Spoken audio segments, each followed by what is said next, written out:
प्रभु कहते हैं मैं इस प्रकार से प्ररूपणा करता हूँ। सुनिए परमात्मा क्या कह रहे हैं, अन्य तीर्थी कह रहे हैं वो गलत है।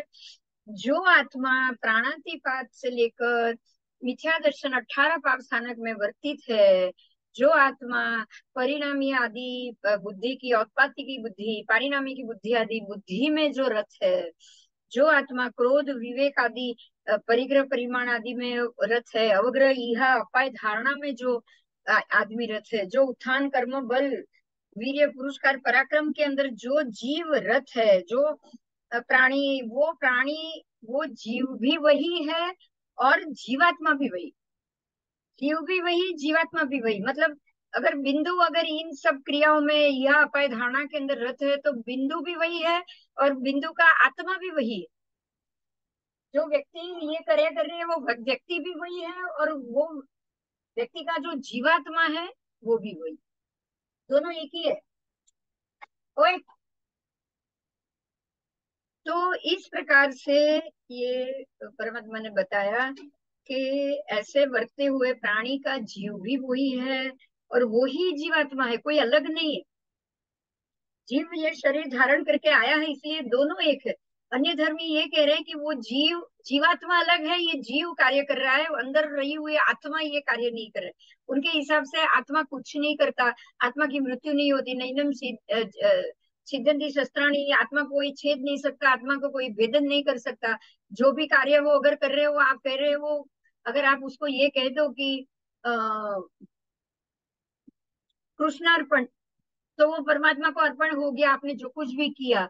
मतलब ये कार्य आपने किया ही नहीं, आपकी आत्मा ने तो ये कार्य किया ही नहीं। वो ये समझते हैं। जैसे कि कितने बड़े बड़े राक्षसों को या कितने ऐसे ऐसे पापी व्यक्ति और इतने सारे पाप करे और अंत में वो परमात्मा के शरण चले जाए और कह दे कि मैं आपका शरण में हूँ, मैंने जो कुछ भी किया सब आपको अर्पण, तो वो जीव को मोक्ष दिला देंगे। मतलब वो सारा अर्पण उन्होंने परमात्मा को कर दिया तो वो छूट गया। प्रभु कह रहे अन्य तिथि कैसा कह रहे, मैं ऐसा नहीं कह रहा हूँ। जो व्यक्ति जो ये बुद्धि का उपयोग करेगा, जो ये 18 पाप सानक में रत रहेगा, जो ये मैथुन आदि 4 संगना में रत रहेगा, तो जीव भी वही, जीवात्मा भी वही। आप ये कहो कि ये जीवात्मा अलग है, जीव जीव कर रहा है, जीवात्मा नहीं कर रहा है, उसका आत्मा नहीं कर रहा है, वो मात्र वो जो व्यक्ति है जीव है, उस भव का जीव है, वो कर रहा है, जीवात्मा नहीं कर रहा है ना। दोनों एक ही है, आत्मा ही ये सब कुछ करता है, जीव भी वही है, जीवात्मा भी वही। ऐसे में वर्ते प्राणी वो ही जीव है और वो ही जीवात्मा है। जो प्राणी ये सब में वर्तित है वो ही जीव है और वो ही जीवात्मा है। जीव और जीवात्मा दो अलग नहीं है। अनाकार उपयोग तक वर्ते हुए प्राणी वो ही जीव है, वो ही जीवात्मा है। ठीक है, जीव और जीवात्मा दोनों एक है। जीव और जीवात्मा, जीव ये भव का नाम है, ये भव का जीव है। नारकी का जीव ये भव का है, देव का जीव ये भव का है। जो अंदर जीवात्मा है वही ये भव में वो नारकी में आया है और नारकी में वो मिथ्या दर्शन आदि सब में वर्तित है, अधर्म में वर्तित है।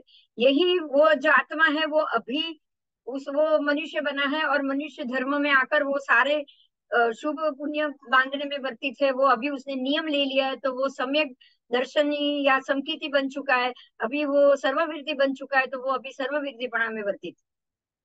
पर आत्मा ही वो ही है,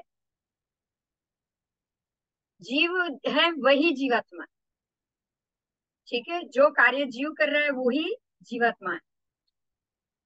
ऐसा नहीं है कि जीवात्मा अलग है और जीव अलग कार्य कर रहा है। ये सारा क्रिया जीव पर चढ़ रहा है और वो जीव ने अर्पण कर दिया तो जीवात्मा को तो कुछ लगा ही नहीं, तो ये शरीर छोड़ने के बाद जीवात्मा जा रहा है तो वो कोई पाप साथ में लेके नहीं जा रहा है। ऐसा नहीं है, ऐसा नहीं।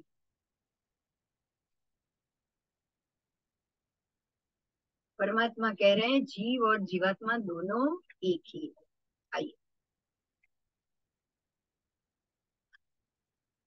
अन्य तीर्थी जीव और जीवात्मा को भिन्न मानते हैं। ध्यान से सुनिएगा, अन्य तिथि क्या समझते हैं, जीव और जीवात्मा को भिन्न मानते हैं।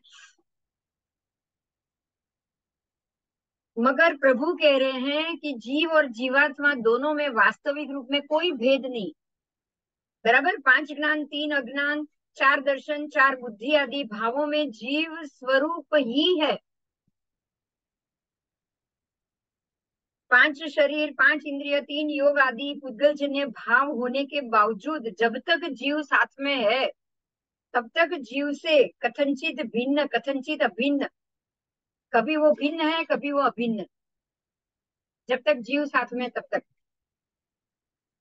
जीव साथ में तब तक वो अभिन्न है, और जीव से बाहर निकल गया, पृथक हो गया, मृत्यु हो गई और वो बाहर निकल गया तो अब वो जीव से अभिन्न हो गया। जीव यानी शरीर, पुद्गल, वो व्यक्ति, वो स्थिति, वर्तमान भाव, वो जीव, बराबर। जीवात्मा मतलब आत्मा।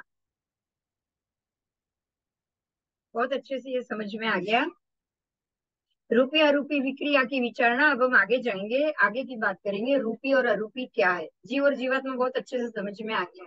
कर्म जीव कर रहा है, वो ही जीव उसी के आत्मा पे चढ़ रहा है, आत्मा ही कर रहा है।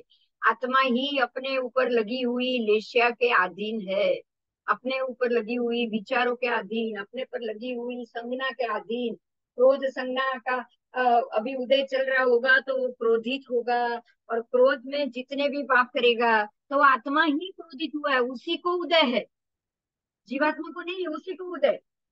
आत्मा को ही क्रोध का उदय आया, तभी वो जीवात्मा क्रोध में काम कर रहा है उस भाव में।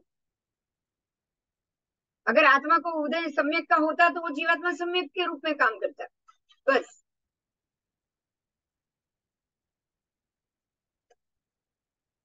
अब आगे का टॉपिक लेंगे। रूपी अरूपी की बात है। मां सुखी देव रूपी होने के बावजूद अरूपी रूपों की विकुर्वणा करने में समर्थ है तो ना, अगर वो रूपी है तो अरूपी रूपों की विकुर्वणा वो नहीं कर सकते, वो समर्थ नहीं है। सुखी होने के बावजूद अरूपी रूपों की विकुर्वणा वो नहीं कर पाए। क्या कारण?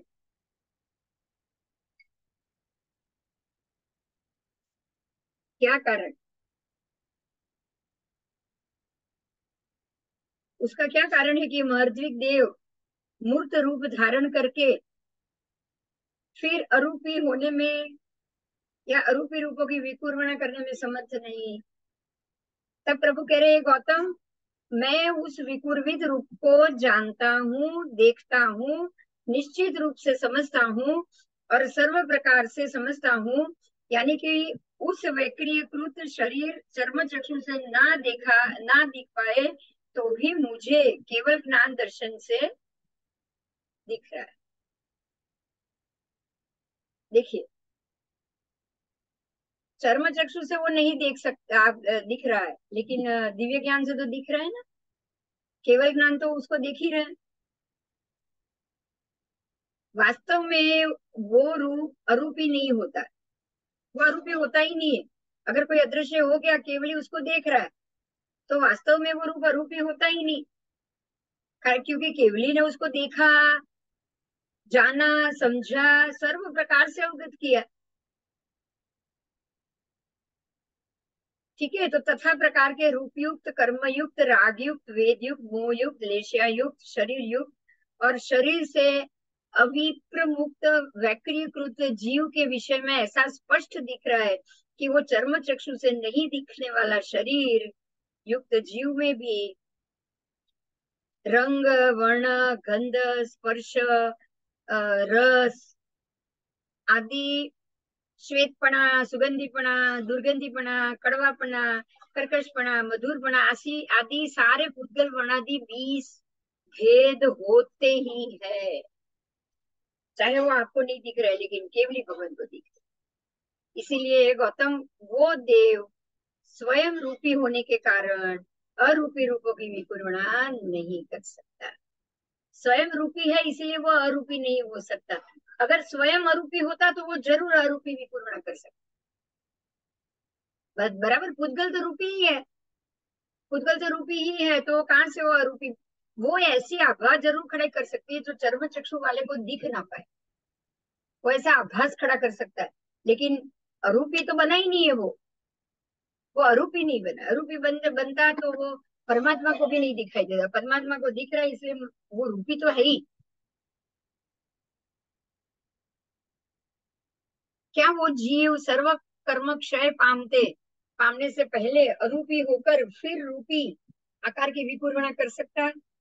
क्या वो जीव सर्व प्रकार के कर्म क्षय पाने से पहले वो अरूपी हो जाए और रूपी बनकर आकार को विकुर्ण कर सकता है? नहीं, भगवान मना कर रहे हैं, गौतम ना, ऐसा शक्य नहीं है।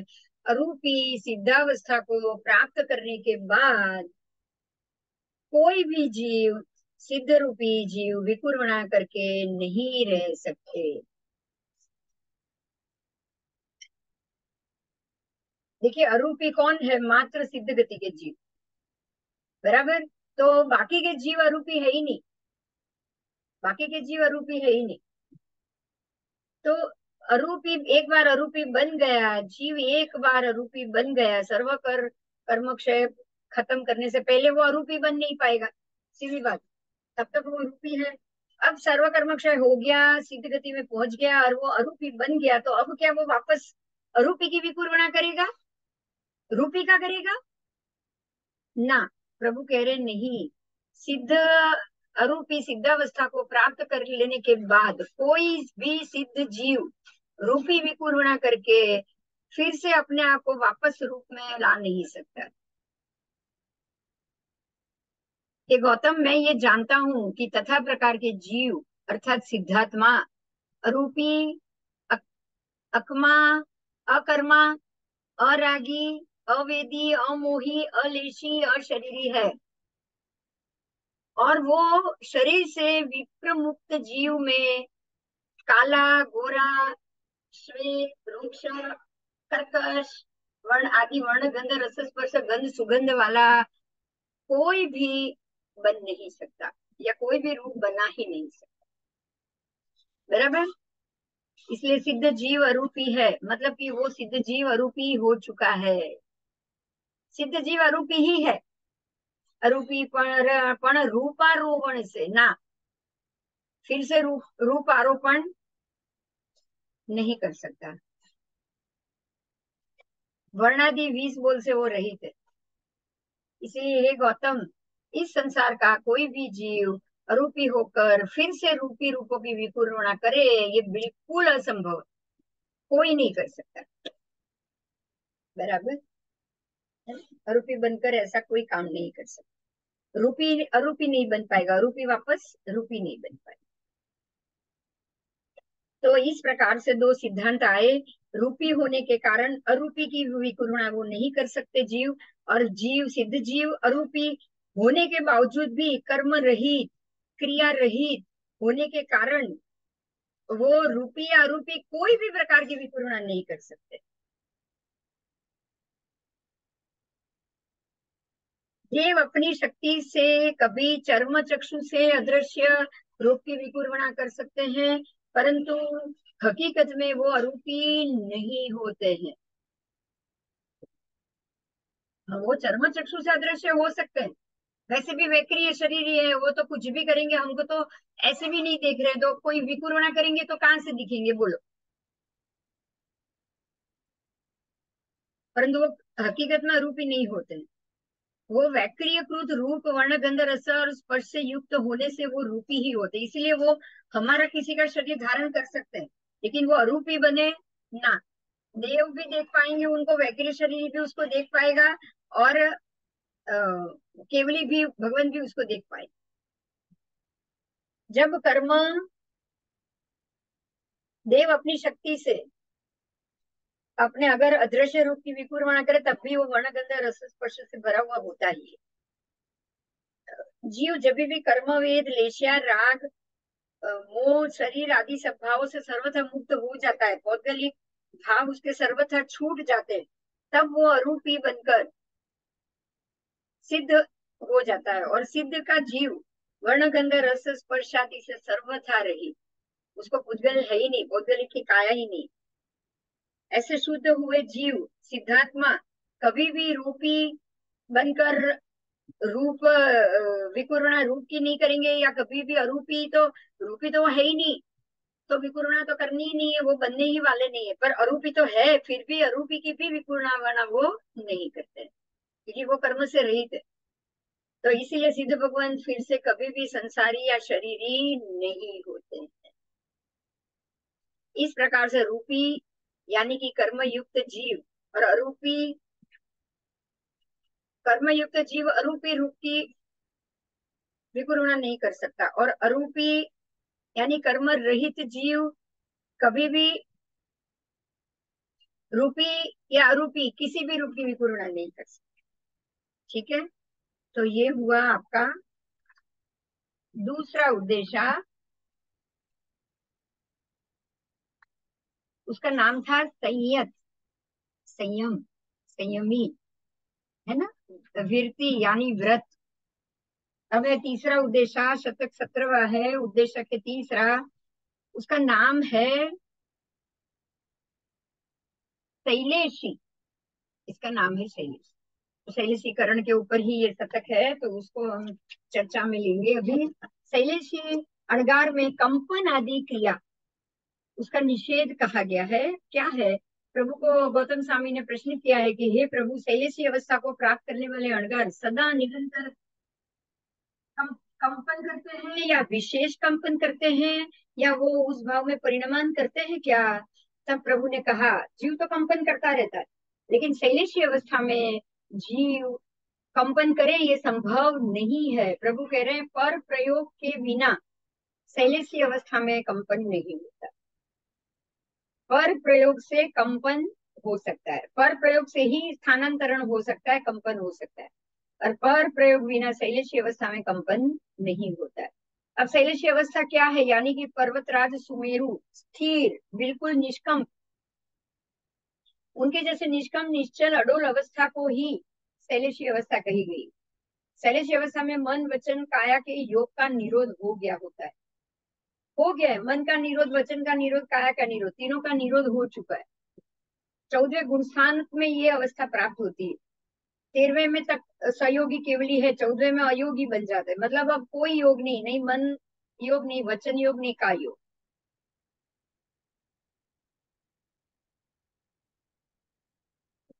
तो शैलेशी अवस्था संपन्न अणगार अपने आत्म प्रदेशों से सर्वथा निष्कंप होते हैं। वो अपने आत्म प्रदेशों से कभी भी कंपित नहीं होते, हमेशा बिल्कुल निष्कंप है। परंतु पर प्रयोग से यदि कोई उनके शरीर को कंपित करे, पर प्रयोग से बाहर की व्यक्ति आए और उसके शरीर को कंपित करे या उसके शरीर को धक्का देकर गिरा दे आदि करे, तब उनके शरीर में कंपन आदि क्रिया दृष्टिगोचर होती, तब। बराबर। परंतु योग निरोध के बाद आत्मा प्रदेशों में सूक्ष्म कंपन भी नहीं होता, शरीर निमित्त तक स्थानांतरण हो सकता है। नदी में बहते हुए साधक मोक्ष प्राप्त करे, तब 14वें गुण स्थान में भी उनका शरीर गतिमान रह सकता है। अगर नदी में बहते हुए साधक ने मोक्ष प्राप्त कर लिया, शैलेशीकरण, जैसे कि हाथी की अंबाड़ी पे माता चल रहे थे, देखो यहाँ वही चीज आएगी। हाथी की अंबाड़ी पर चलते हुए मरुदेवा माता ने मोक्ष प्राप्त कर लिया। बराबर, अंबाड़ी चल रही है, माता भी हिल रही है, शरीर उनका हिलता ही है, स्वाभाविक है कि अंबाड़ी पर तो हाथी चलेगा तो आदमी का शरीर तो हिलेगा ही हिलेगा। तो वो पहले केवली हुए, फिर उन्होंने मोक्ष प्राप्त किए, तब उनके शरीर में शरीर निमित्त तक स्थानांतरण था। बराबर, हाथी के कारण पर निमित्त से वो चल रहे थे, हिल रहे, हिल डुल रहे थे, तो उनके शरीर में कंपन, उनकी आत्मा में कंपन था। जिस तरह से नदी में बह रहा साधक मोक्ष प्राप्त करता है, तब वो 14वें गुण स्थान में होने के बावजूद उसका शरीर गतिमान रहता है। जिस तरह हाथी की अंबाड़ी पर मुरुदेवा माता चल रहे थे और वो उन्होंने केवल ज्ञान प्राप्त किया और वो बाद में मोक्ष भी प्राप्त कर लिया, तब वो 14वें गुण स्थानक में थे। और 14वें गुण स्थानक में हाथी की अंबाड़ी पर चलते चलते उन्होंने भी गतिमान, उनका शरीर भी गतिमान था, कंपन हो रहा था। फिर भी उनके आत्म प्रदेश तो स्थिर ही रहते हैं। माता का शरीर हिल रहा था, लेकिन उतना उनके आत्म प्रदेश स्थिर हो चुके। नदी में तैरता हुआ चलता हुआ साधक हिल रहा होता है, लेकिन उसके आत्म प्रदेश, शरीर गतिमान है लेकिन आत्म प्रदेश स्थिर। माता का भी शरीर गतिमान है, हाथी की अंबाड़ी में शरीर हिल रहा है, लेकिन आत्म प्रदेश बिल्कुल स्थिर हो चुके हैं। तो 14वें गुण स्थान में शरीर का कंपन आदि दृष्टिगोचर होता है, क्योंकि वो पर प्रयोग से कंपन, बराबर। स्थानांतरण से कंपन है, एक स्थान से दूसरे स्थान में जा रहे हो, उसका कंपन है, उसका शरीर में कंपन। लेकिन आत्मा प्रदेश बिल्कुल स्थिर हो चुके हैं, क्योंकि वो 14वें गुण स्थान में पहुंच चुके हैं। बहुत अच्छी बात है, कितनी अच्छी अच्छी बात। एजना। अब एजना क्या है? एजना के 5 प्रकार। एजना, द्रव्य एजना, क्षेत्र एजना, काल एजना, भाव एजना और भव एजना। बराबर, भव एजना और भाव एजना। अब एजना क्या है ये बताए। द्रव्य, क्षेत्र, काल, भव और भाव। द्रव्य योजना। द्रव्य योजना के 4 प्रकार। नारकी द्रव्य, तिर्यंच द्रव्य, मनुष्य द्रव्य, देव द्रव्य। तो द्रव्य यानी पुद्गल। देखिए, द्रव्य, क्षेत्र, काल, भव और भाव। तो द्रव्य से हो जाता है आपका पुद्गल द्रव्य, आपका शरीर। तो जीव के ये 5 चीज आएगी। तो द्रव्य में नरक का जीव होगा तो नारकी द्रव्य, पुद्गल शरीर। मनुष्य की योजना होगी तो मनुष्य गति द्रव्य पुद्गल शरीर। देव गति होगी तो देव गति द्रव्य पुद्गल शरीर। और तिर्यंच गति होगी तो तिर्यंच गति द्रव्य योजना पुद्गल शरीर। जो जीव नरक गति में नरक द्रव्य में वर्तित है, वर्त रहा है, वर्तता था और वर्तने वाला है, ऐसे नारकी का जीव नारकी के द्रव्य में वर्तित, नारकी के द्रव्य की योजना कर रहा है। ये योजना उसने पहले भी की थी, आज भी कर रहा है और कल भी करने वाला है। इसलिए उसको नारयिक द्रव्य योजना कहा गया। अब तिर्यंच योनि द्रव्य योजना। बिल्कुल वैसे ही पहले तिर्यंच द्रव्य में वर्तित था, अभी भी तिर्यंच द्रव्य में वर्तित है, आगे भी तिर्यंच द्रव्य में अगर वो वर्तित होगा जो भी जीव, उसकी जो योजना है वो तिर्यंच योजना। ऐसे ही देवों में, पहले देव में था, आज भी देव में है, कल भी देव में हो सकता है, तो वो देव द्रव्य योजना। और मनुष्य में भी, कल भी मनुष्य बना था तो द्रव्य देव मनुष्य द्रव्य योजना में था, आज है, कल होगा, आ सकता है, तो वो मनुष्य द्रव्य योजना। अब आई क्षेत्र योजना। क्षेत्र योजना के कितने प्रकार? 4 प्रकार। वो ऐसे ही नरक क्षेत्र, देव क्षेत्र, मनुष्य क्षेत्र और तिर्यंच क्षेत्र। तो चारों की एक ही बात है क्षेत्र योजना, कि नरक के क्षेत्र में पहले भी आप गए हो, आज भी हो, कल भी जाओगे। ठीक है, तो इस प्रकार से क्षेत्र योजना हुआ।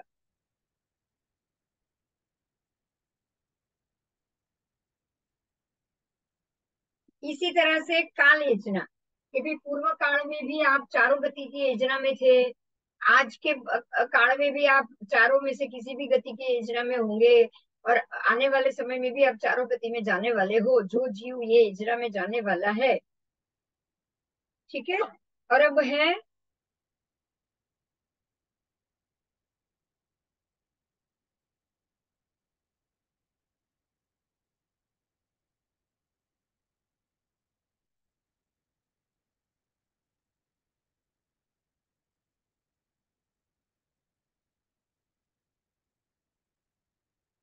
योजना का अर्थ यहाँ बताया गया है। योजना का अर्थ क्या है?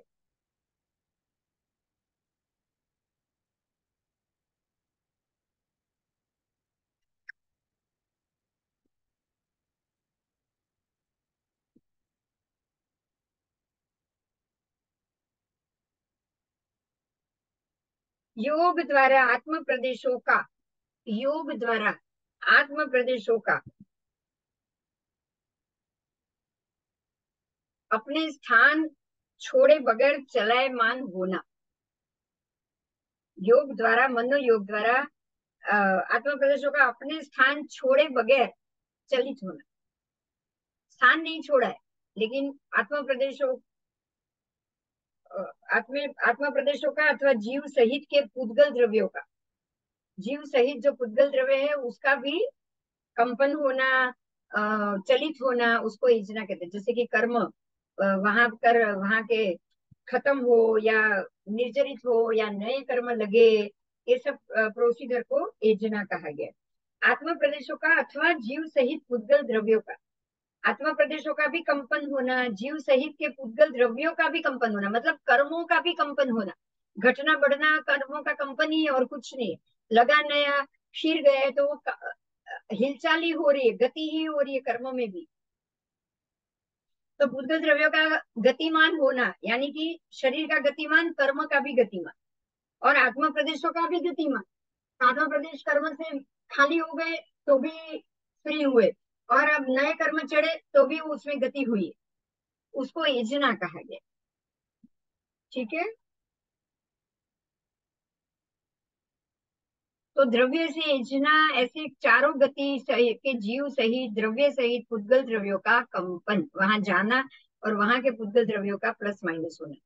क्षेत्र में भी ऐसे क्षेत्र का एरिया, उसका एरिया कितना है उसकी बात है। प्रत्येक क्षेत्र में अलग अलग, 10 बार नरक में जाओ लेकिन 10 बार एक पहली ही नरक में अलग अलग अलग अलग कुंडली में जाओ तो वो क्षेत्र योजना हो गई।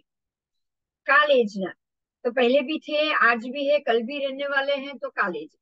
भव योजना, नारकी के भव में कितने भव हुए, वापस कितने भव हमने घोषालक में देखे थे, बहुत सारे थे, तो वो हो गए भव योजना। फिर भाव योजना, तो औदयिक आदि भाव, मतलब कर्मों का उदय, कर्मों का क्षयोपशम, कर्मों का क्षायिक क्षयोपशमिक, ये सब जो भाव है औदायिक भाव, सांप्रदायिक, ये सब भाव है। ऐसे भाव में भी बढ़ना घटना, बढ़ना घटना, और वो भावों तब तक पुद्गलों का भी कंपन होना, वो भी भाव योजना। नए लगते हैं ना तो कर्म पुद्गल, तभी भावों में बदलाव आएगा तो ही नया लगेगा। अशुभ भाव आएंगे तो ही नया लगेगा, और छूटेंगे ना तो शुभ भाव में वो कर्म निर्जरित हो रहा है तब भी कर्मों में कंपन होता है, क्योंकि उसको भी बिखरने में भी तो कंपन है, आना जाना गतिमान होते हैं, गतिमान, कंपन का मतलब है गतिमान। तो भाव योजना में भी औदायिक आदि सारे भावों में रहे हुए सभी गति में चलायमान होना ही होना है। तद्गत पुद्गल, कर्म के पुद्गल है वो प्लस माइनस होना ही होना है। आओ अब चलना की बात की है, चलना क्या है, चलना। तो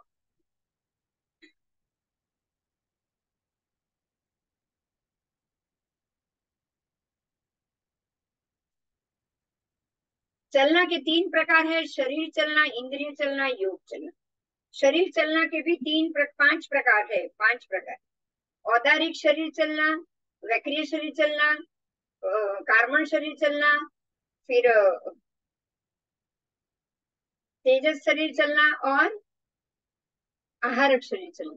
तो आप शरीर अगर उस औदारिक में गया, फिर वक्रीय में गया, तो इस प्रकार से वो शरीर जब अपनी स्थिति को बदल रहा है, चलित कर रहा है, बदल रहा है। चलना का अर्थ हुआ कि अभी वो औदारिक शरीर है, उसने अचानक आहारक बना दिया और प्रश्न पूछने के लिए आहारक शरीर को भेज दिया, तो औदारिक शरीर में से कुछ उद्गल उन्होंने निकाले और उसका उन्होंने आहारक शरीर बनाया, तो औदारिक शरीर का आहारक शरीर में चलन हो गया, इसलिए उसको चलना कहा गया। तो द्रव्य चलना, तो इस प्रकार से औदारिक से आहारक बनाओगे तो शरीर चलना होगा। फिर इंद्रिय चलना, इंद्रिय चलना तो वो भी एक इंद्रिय से बे इंद्रिय, बे इंद्रिय से ते इंद्रिय, ते इंद्रिय से चौर इंद्रिय, ये भव के बाद दूसरे भव में आप ऐसे बन रहे हो तो वो भी चलना हुआ। और योग चलना तो मनोयोग, वचन योग, का योग, वही 3 है, वो तो हमेशा संसारी जीव के तो चालू ही रहते हैं, तो वो हो गया चलन। बराबर। यह सामान्य कंपन नहीं है, ये विशिष्ट कंपन। सामान्य कंपन या हिलना डुलना नहीं है, ये चलना है, स्थलांतर है।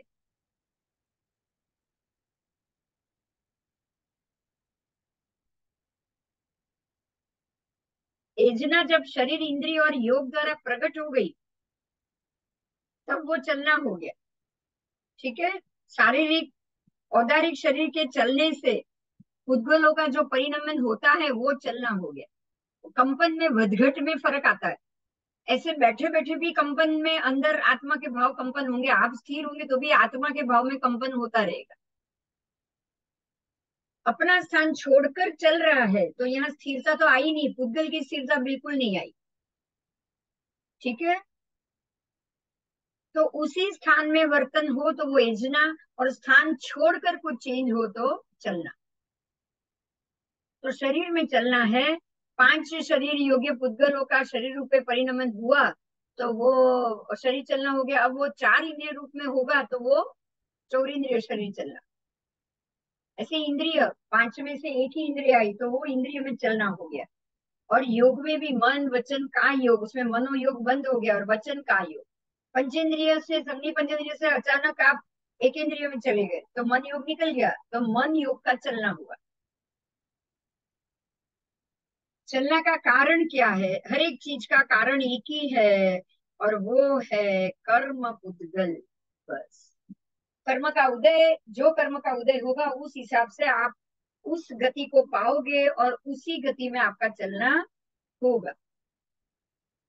औदारिक शरीर, देखिए समझना, औदारिक जीव में वर्तते हुए जीव औदारिक शरीर के योग्य पुद्गलों को औदारिक शरीर में परिणमन कराने के लिए भूतकाल में भी उसने ये शरीर की रचना की थी, अभी भी कर रहा है और आगे भी करेगा। तो वो औदारिक शरीर चलना हो गया, क्योंकि वो तो पूरा पूरा पूरा शरीर ही नया बना रहा है। औदारिक में से आहारक भी नया बना रहा है तो वो भी चलना हो गया। वैक्रिय शरीर चलना को वैक्रिय शरीर चलना कहा जाता है। हाँ, उसको भी वही कहा जाता है, क्योंकि वैक्रिय शरीर ही देव भी जब उसको दूसरा वैक्रिय उत्तर वैक्रिय करना है तब वो अपने ही बाहर से ही पुद्गल को खींचेगा और उत्तर वैक्रिय शरीर बनाएगा। तो उत्तर वैक्रिय चलना हो गया।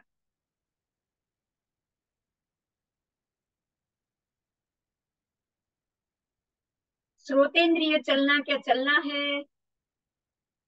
श्रोतेंद्रिय में बढ़ते हुए जीव योग्य द्रव्यों को श्रोतेंद्रिय में परिणमन करने के लिए उसने चलना करी, कर रहे हैं और आगे भी करेंगे तो वो चलना हो गया।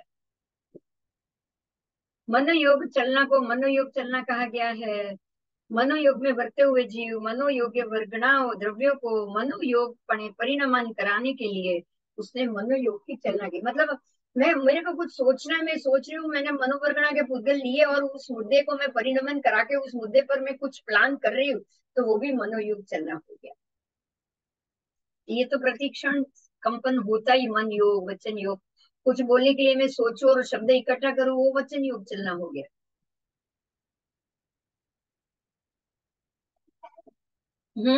हाँ।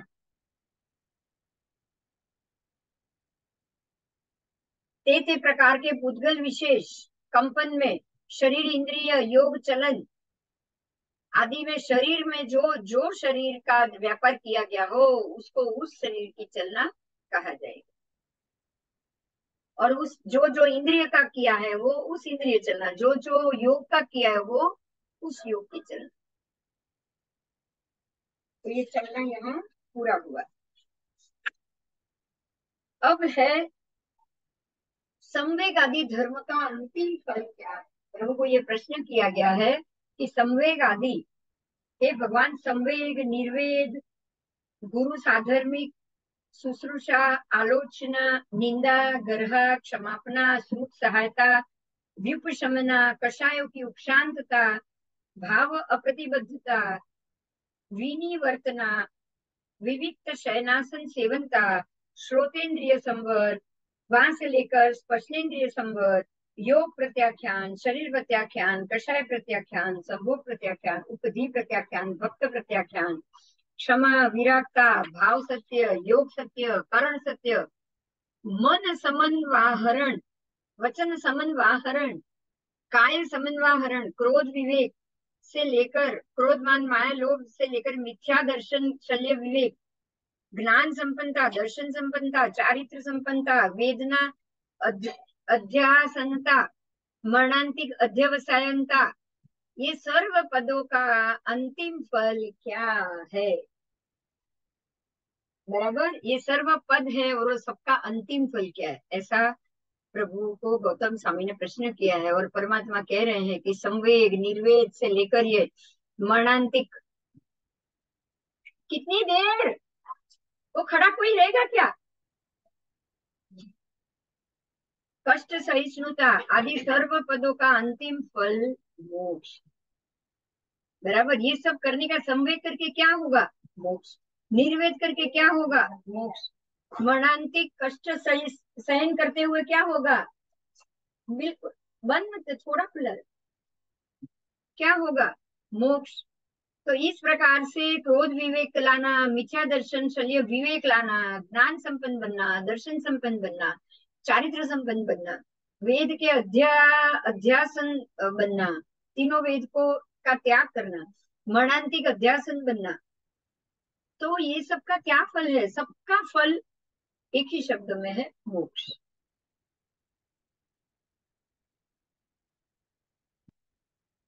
ये सारे श्री उत्तराध्ययन सूत्र के 29वें अध्ययन में जो कहे गए हैं, ऐसे सम्यक पराक्रम के कुछ बोल का संग्रह, और ये संग्रहित सर्व बोल का अंतिम फल मोक्ष है, ऐसा प्रभु ने निरूपित किया।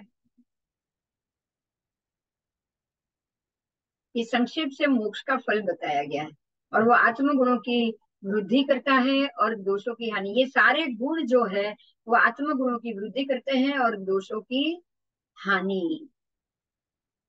बराबर। तो आत्म गुणों की वृद्धि करने वाला और दोषों की हानि करने वाले कौन से कर्म है? तो इसमें ये पूरी बात आ गई आपकी, और सबका अर्थ बताया है, वो भी ध्यान से सुनिए। देखिए, आत्म गुणों की वृद्धि और कौन से कर्म करने से आत्म गुणों की वृद्धि होगी, और वो साथ में दोषों की भी हानि करता जाएगा। आत्म गुणों की वृद्धि होगी और साथ में दोषों की भी हानि, वृद्धि हानि करते करते जीव मोक्ष में चला जाएगा। तो वो है, पहला है संवेग। संवेग यानी कि मोक्ष की इच्छा। देखिए, संवेग का अर्थ ही होता है मोक्ष जाने की अभिलाषा, मोक्षाभिलाषा, वही है संवेग। ठीक है, मोक्ष की इच्छा आ गई है ना, तो संवेग आपके अंदर आ गया। फिर है निर्वेद, यानी कि संसार से विरक्ति, वेदों से विरक्ति। नहीं स्त्री वेद चाहिए, नहीं पुरुष वेद चाहिए, नहीं नपुंसक वेद चाहिए, कोई वेद नहीं, संसार ही नहीं चाहिए। तो संसार से विरक्ति आना ही निर्वेदी बनना है। अब अगर संसार से विरक्ति चाहिए, ये इच्छा करोगे ना, तो धीरे धीरे निर्वेदी बनोगे, धीरे धीरे।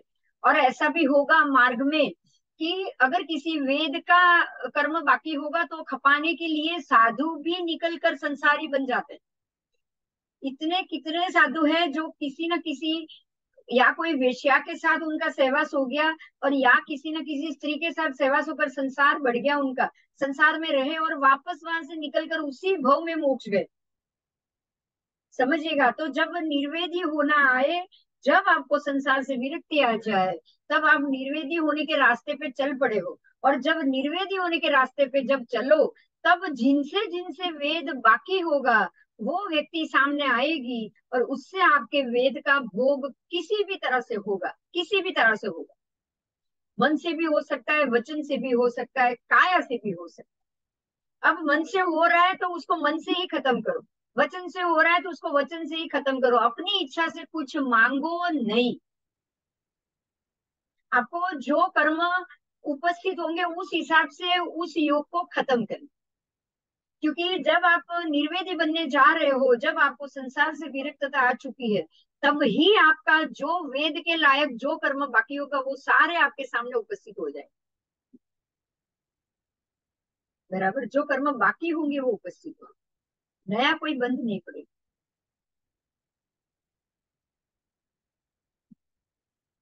गुरु साधर्मिक शुश्रूषा, उसके बाद दीक्षा दी प्रदाता आचार्य और साधर्मिक साधु वर्ग, दोनों की सेवा आएगी। एक तो ऊपर की आएगी, दीक्षा देने वाले आचार्य भगवान की, दीक्षा प्रदान करने वाले आचार्य भगवान, दीक्षा समझाने वाले आचार्य भगवान की सेवा, और नीचे के साथ सहधर्मी जो आपके साथ सब धर्म के मार्ग में चल रहे हैं, उनकी सेवा। तो वो हो गई गुरु साधर्मिक शुश्रूषा, इसका अर्थ ये हुआ। बराबर। उसके बाद है आलोचना, व्युपशमनता, कषायों की उपशांतता। बराबर। उसके बाद है शुश्रूषा, आलोचना, मतलब आलोचना करना। किसी भी पाप कर्म किया है तो गुरु समक्ष उसकी आलोचना करना, और निंदा गर्हा, सब आलोचना, निंदा गर्हा, प्रतिक्रमण, और अपने जो जो कुछ किया है उसकी निंदा करना। और मैंने ये गलत किया है, उसकी गलती मैं मान रही हूँ, उसको ही गर्हा कहें। ठीक है, और फिर क्षमापना। तो आलोचना करना, पाप की आलोचना करना, पाप को ढूंढना कि ये पाप है, मैंने जो किया है उसकी फिर निंदा करना कि ये मैंने गलत किया है, उसके बाद उसकी ग्रह करना, यानी कि किसी उसको कबूल करना, मैंने गलत किया है वहां तक नहीं है, अब उसको कबूल करो। कबूल करो यानी उसकी प्रायश्चित लो, उसकी माफी भी मांगो और प्रायश्चित भी लो। भूल की है तो सजा भुगतो, उसके लिए ग्रह आता है, तो प्रायश्चित करना पड़ेगा, उसके लिए जो प्रायश्चित आए वो लेना पड़ेगा। और फिर क्षमा, ठीक है, ग्रह भी करना है और क्षमापना तो फिर आएगी। ये आलोचना निंदा ग्रह तीनों आएगा। ठीक है, जैसे हम बोलते हैं ना, पडिकमामी निंदामी गरिहमी, ये तीनों चीज एक साथ में आता है। पडिकमामी निंदामी गरिहमी अपन हो रहे हैं, तो पडिकमामी यानी आलोचना करना, मैं उसका प्रतिक्रमण करूं, मैं उसमें वापस जाऊं, अब ये मैं नहीं करूंगी, ऐसा नियम करूं, वही हो गया आलोचना। अगर आप उसकी आलोचना करोगे तो आपने ये किया है, वो मैंने गलत किया है वो एक्सेप्ट कर लिया। फिर निंदा में, अब मैं खुद की ही निंदा करूं, अरे ये मैंने क्यों किया, ये मैंने गलत कर दिया। और गरी हामी मतलब मैं उसको प्रभु के समक्ष बताऊं, गुरु के समक्ष उसकी ग्रह करूं। और फिर क्षमा, कि अब मैं ये सब में से, अब ये जो आपने जो बुरा कर्म किया उसकी आलोचना निंदा ग्रह में वो खत्म हो। ठीक है, अब उसके बाद क्षमापना है, तो सभी जीवों से आपकी क्षमापना होनी ही चाहिए, सर्व से होनी चाहिए। और श्रुत सहायता, अगर किसी को जान ज्ञान देना है तो दो, लेना है तो लो, उसमें सहायक बनो। किसी को ये व्यक्ति ज्ञान में आगे बढ़े उसके लिए सहायक बनो, किसी के भी प्रश्न आए आपको उत्तर देना ही देना है। आपको अपने ज्ञान को कोई पूछेगा तो बताना ही पड़ेगा, नहीं बताओगे तो आवरण लगे, नहीं बताओगे तो आप, क्योंकि उसने प्रश्न किया है तो वो कर्मजन्य है, ध्यान से सुनिएगा। क्यों करना है, अगर कोई आकर आपको प्रश्न करेगा तो वो आपके कर्मजन्य, आपके कर्मों की स्थिति बता रहा है। और जो जो जो कर्म की स्थिति बता रहा है, ऐसा कर्म है, तो वो अपने आप उदय में आया है, तो आप उसको ऐसे कैसे भगा सकते हो, आप नहीं भगा सकते। जो उदय में आया है उसको आपको भोगना पड़ेगा। तो अगर आप समझ रहे हो, जैसे प्रभु जानते थे कि गोशालक को तेजोलेशा बताना गलत है, फिर भी उन्होंने प्रश्न किया, तो वो भोगावली समझकर ही उन्होंने उनको बताया। और वो भोगावली ही थी, सर्वानुभूति के लिए भोगावली थी, सुनक्षत्र के लिए भोगावली थी, स्वयं प्रभु के लिए भोगावली, बराबर। तो भोगावली में था, उदय में था, ये निकाचित था, इसलिए बताना ही बताना, आपको ये सोचना ही नहीं है। आपको पूछा गया है, आपको जवाब देना बस, क्योंकि ये भोगावली बन के ही आया, निमित्त से कर्म खड़ा हुआ है।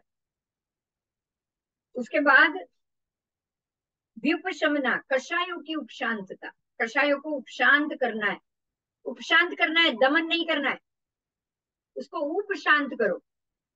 उपशांत यानी कि कोशिश करो, उपशांत कोशिश, शांत तो अपने आप शांत हो गए तो शांत हो गए।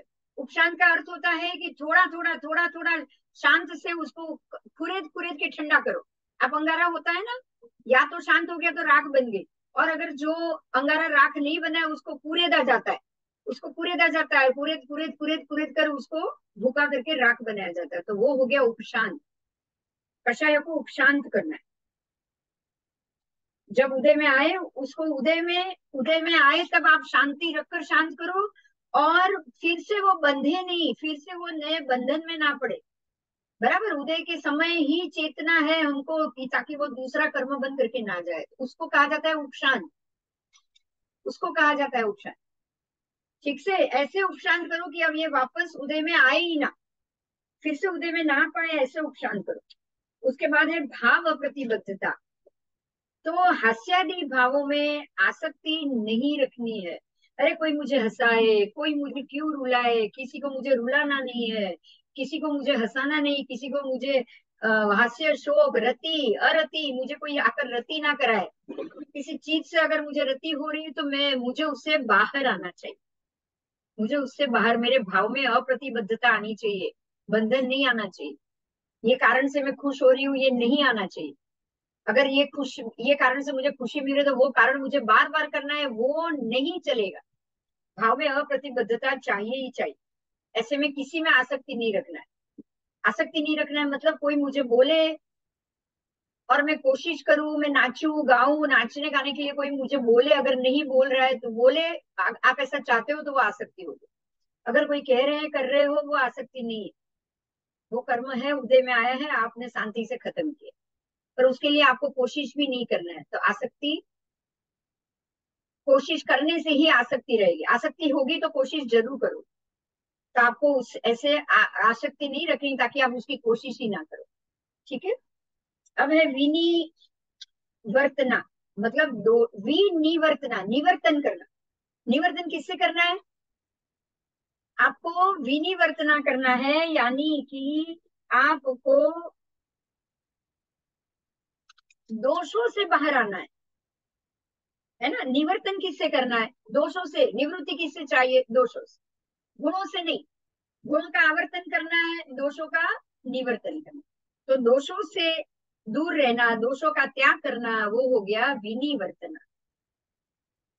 उसके बाद है विविक्त शयनासनता, यानी कि स्त्री पुरुष नपुंसक रहित स्थान में अकेले ही रहना। वहां स्त्री भी नहीं चाहिए, पुरुष भी नहीं चाहिए, नपुंसक भी नहीं चाहिए। नपुंसक में प्राणी तिर्यंच सब आ जाते हैं, या कोई न कोई वस्तु आ जाती है। तो ये तीनों से रहित स्थान में ही आपको रहना है। वो हुआ विविक्त शयनासन सेवन का। ठीक है। उसके बाद आ गया है श्रोतेंद्रिय संवर, यानी कि श्रोतेंद्रिय संवर नहीं करना है। श्रोतेंद्रिय, सुनने का आग्रह नहीं रखना है, सुनने की इच्छा नहीं रखनी है। श्रोतेंद्रिय, स्पर्शनेन्द्रिय संवर, पांचों के पांचों इंद्रिय के संवर का त्याग।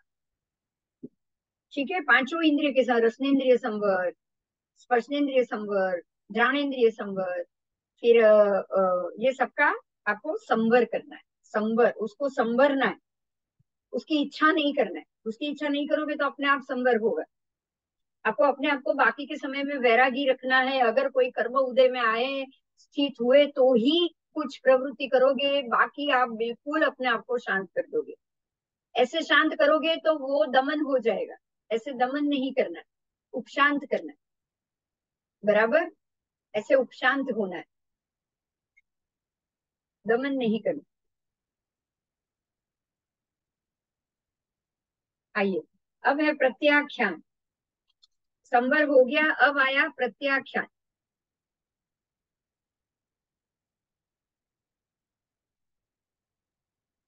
शरीर प्रत्याख्यान, योग प्रत्याख्यान, कषाय प्रत्याख्यान, मतलब कि शरीर प्रत्याख्यान, शरीर से क्रिया का त्याग।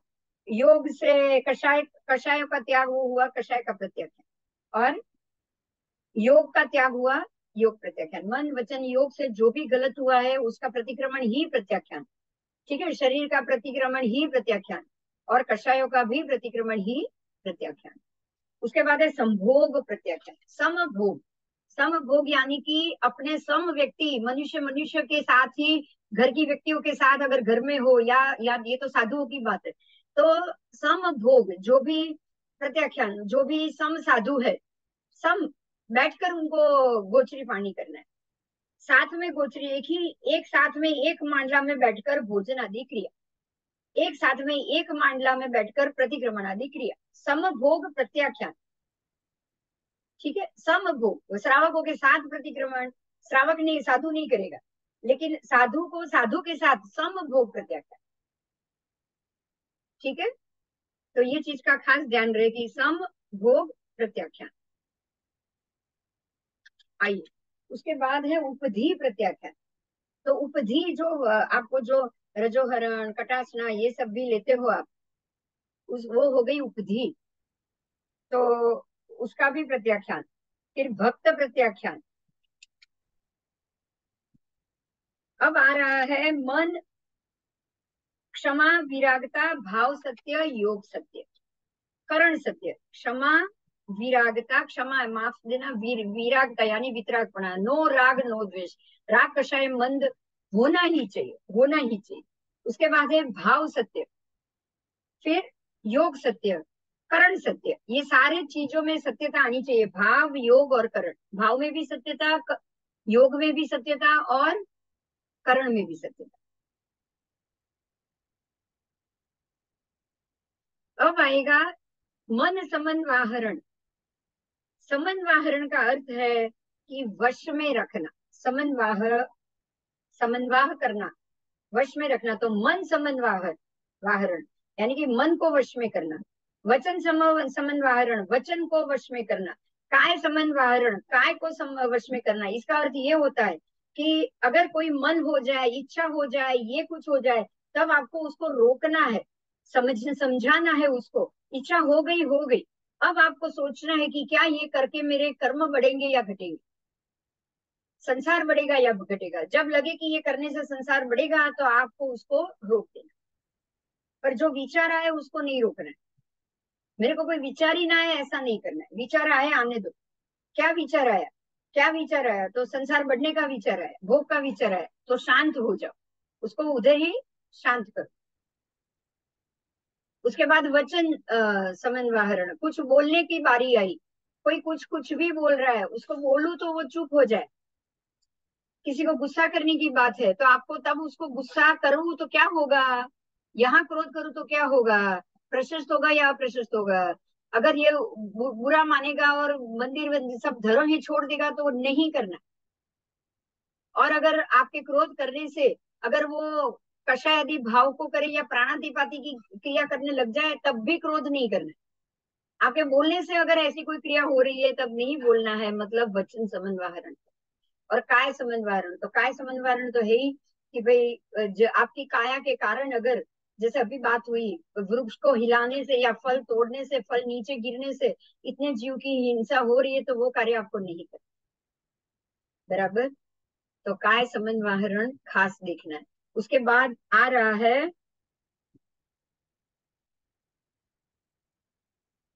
क्रोध विवेक से लेकर मिथ्या दर्शन शल्य तक। आप समझ सकते हो, प्राणातिपात, मृषावाद, मैथुन, पांचवें परिग्रह, छठे क्रोध, सब आ गया। 18 के 18 पाप स्थानक में विवेक लाना है। क्रोध विवेक करके करना है, विवेक लाना है। क्रोध में विवेक नहीं करना है। मुझे क्रोध નથી બોલવું, નથી જરૂરત, જેને જે કરવું એ કરવા દો, નથી અહંકાર કરવો, ક્રોધ માન માયા નથી કરવું, કશું નાટક નથી કરવું, નથી મળ્યું કઈ વાંધો નહીં, નથી લોભ કરવો, આ બધું જ જોઈશે, આ બધું જ જોઈશે। બરાબર।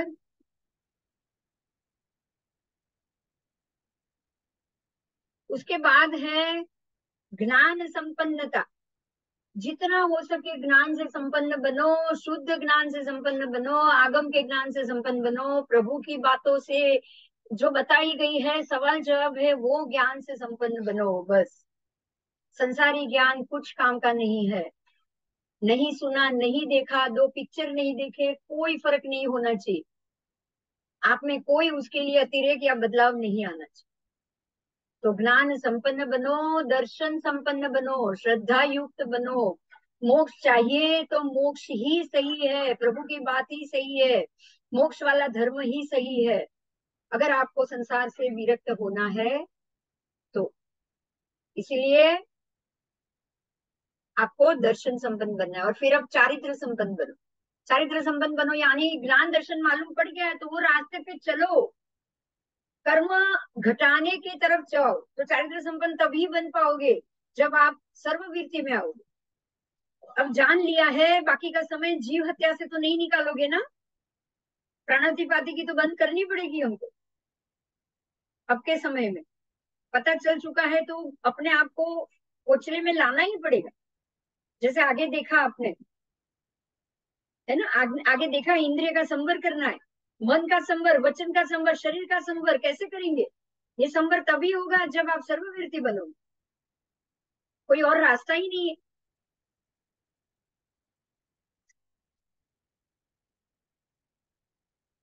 तो चारित्र संपन्न, ज्ञान संपन्न, दर्शन संपन्न, चारित्र संपन्न। ज्ञान दर्शन चारित्राणी मोक्ष मार्ग, अगर वो तीन नहीं है तो मोक्ष मार्ग मिलेगा ही नहीं। यही रत्नत्रयी।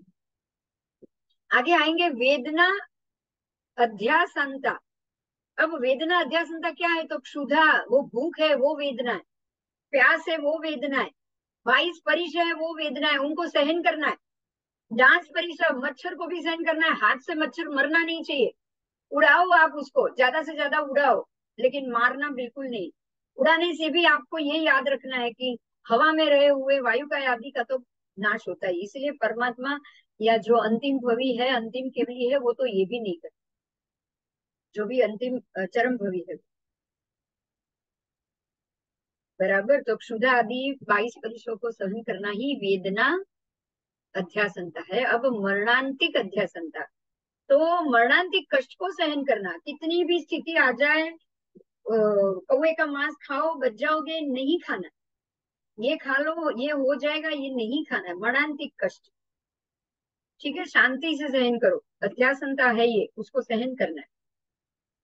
बराबर, तो इस प्रकार से सर्व जो पद है वो जो उत्तराध्ययन श्री उत्तराध्ययन सूत्र के लिए गए हैं, और ये पदों का, ये गुण का, ये सर्व गुण है, इसका अंतिम फल है मोक्ष। अगर आप इस गुण के ऊपर चलोगे, आत्मा को ये गुण से वासित करोगे, तब जरूर आपका अंतिम ध्येय है मोक्ष। तो आज आपने मोक्ष प्राप्त कराने वाले सर्व गुणों को जाना है, सर्व गुण। बहुत अच्छा सा आज आपको ज्ञान मिला है जी। जय जी। जय।